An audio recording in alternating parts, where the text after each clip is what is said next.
The Moerane Commission is expected to submit its report on political murders in KwaZulu-Natal to the Premier this week. A short while ago, we spoke about the safety of witnesses who testified at that commission, which looked into political killings in KwaZulu-Natal. Someone who's raised a red flag about this is Mary de Haas from the Violence Monitor. She joins me now via Skype. And Mary, thank you so much for coming through. I had a powerful conversation in the first hour with Thabiso Zulu, who is one of the witnesses that testified before that Moerane Commission. When he sounds like someone who's almost accepting what he says is his fate, that he may be killed himself, are you surprised?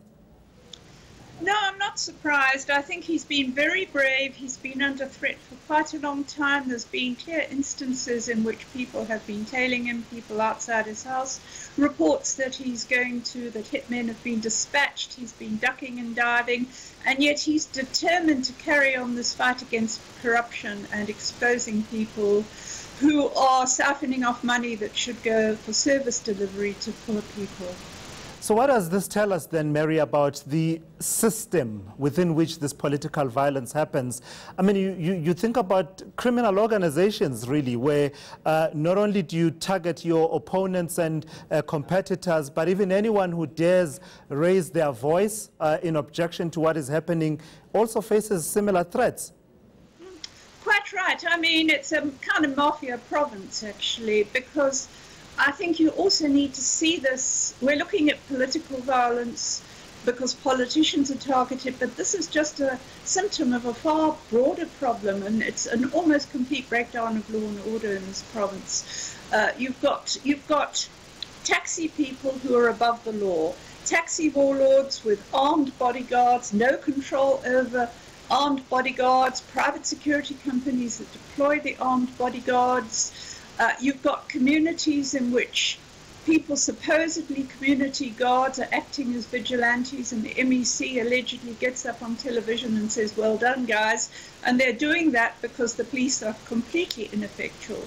So it's this whole targeting of politicians, and as Mr. Zikalala said, there's a culture of greed out there, looting, and that's linked to politics, obviously, and that is part of a far broader problem that we just are not dealing with, and it's actually very worrying.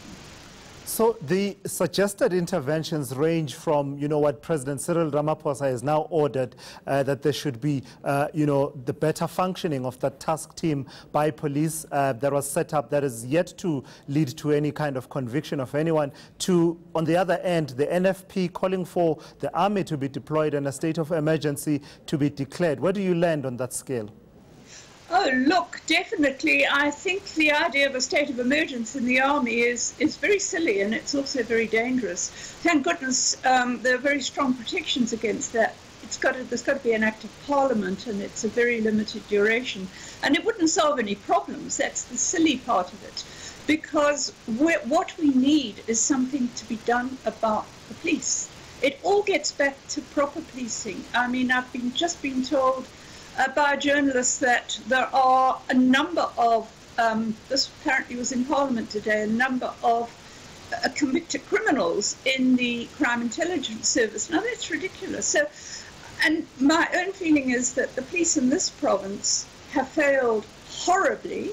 Crime intelligence has failed. I mean, if you can't protect someone like Thabiso Zulu or his colleague Les Tuta, who are known to be under threat, what hope is there for other people who are vulnerable?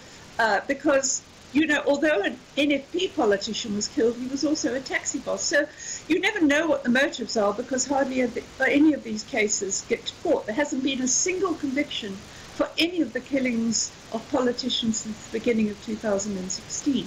So I feel very strongly there's got to be a national deployment of hand-picked police people, crime intelligence, detectives particularly, and they must work with experienced prosecutors. We've had some recent successes in this province where some of the Cleveland's cases have there've been convictions, and so those police need to be part of the task team, and there's a very experienced prosecutor dealing with it.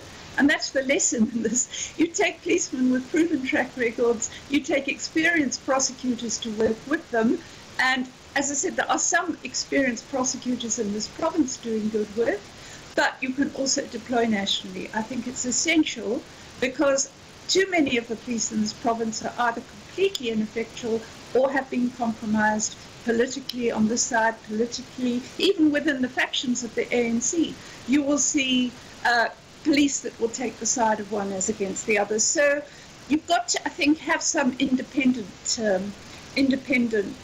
policing brought in to deal with this. Certainly not the army or a state of emergency. That would make things even worse. It would be absolutely disastrous. Mary, just a quick and final one for me. The Moerane Commission will hand over its report to the Premier of KwaZulu-Natal sometime this week. Are you optimistic that at the end of this process we will look back and say, hey, we didn't know this about political violence in KwaZulu-Natal, now we know something we didn't know?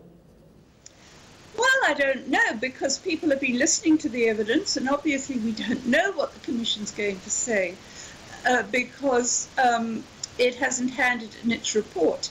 I find it very disturbing that the Commission has refused to release transcripts of the hearings, and in fact it's quite illegal, I think, when I and others have written in and said, may we please have a transcript of what we said, and we get ignored. So I can't say that I'm over-optimistic, and don't forget that no matter what the findings of the Commission, they can go no further. It goes back to the criminal justice system.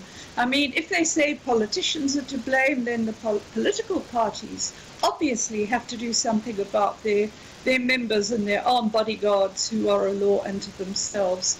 Or if they say something about the police, then, you know, what is the provincial or national management of police going to do about it that they shouldn't have already done? You know, it all goes back to the criminal justice system. All right, thank you so much for those insights. That's Mary de Haas from the Violence Monitor talking to us about the phenomenon of killing of political activists in KwaZulu-Natal and other parts of the country.